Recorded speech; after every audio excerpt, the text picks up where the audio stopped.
عبدالعزیز نے بیان کیا ان سے ابو حازم نے اور ان سے سہل بن سعد رضی اللہ عنہ نے کہ رسول اللہ صلی اللہ علیہ وسلم کی خدمت میں ایک پیالہ پیش کیا گیا اور آپ صلی اللہ علیہ وسلم نے اسے نوش فرمایا۔ آپ کی دائیں طرف ایک لڑکا تھا جو حاضرین میں سب سے کم عمر تھا۔ بڑی عمر والے صحابہ آپ کی بائیں طرف تھے۔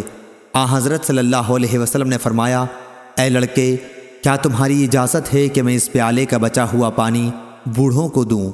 اس نے جواب دیا، یا رسول اللہ صلی اللہ علیہ وسلم، میں تو آپ کا جھوٹا اپنے حصے کا کسی کو دینے والا نہیں ہوں۔ آخر آپ نے وہ پیالہ اسی کو دے دیا۔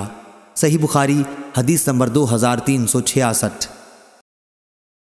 امام مالک نے خبر دی، انہیں ابو حازم بن دینار نے اور انہیں سہل بن سعدی رضی اللہ تعالیٰ عنہ نے کہ رسول کریم صلی اللہ علیہ وسلم کی خدمت میں دودھ یا پانی پینے کو پیش کیا گیا۔ آپ نے اسے پیا۔ آپ کے دائیں طرف ایک لڑکا تھا اور بائیں طرف بڑی عمر والے تھے۔ لڑکے سے آپ صلی اللہ علیہ وسلم نے فرمایا، کیا تم مجھے اس کی اجازت دو گے کہ ان لوگوں کو یہ پیالہ دے دوں؟ لڑکے نے کہا، نہیں، اللہ کی قسم یا رسول اللہ صلی اللہ علیہ وسلم، آپ کی طرف سے ملنے والے حصے کا ایثار میں کسی پر نہیں کر سکتا۔ راوی نے بیان کیا کہ آخر رسول کریم صلی اللہ علیہ وسلم نے وہ پیالہ اسی لڑکے کو دے دیا۔ صحیح بخاری حدیث نمبر 2451۔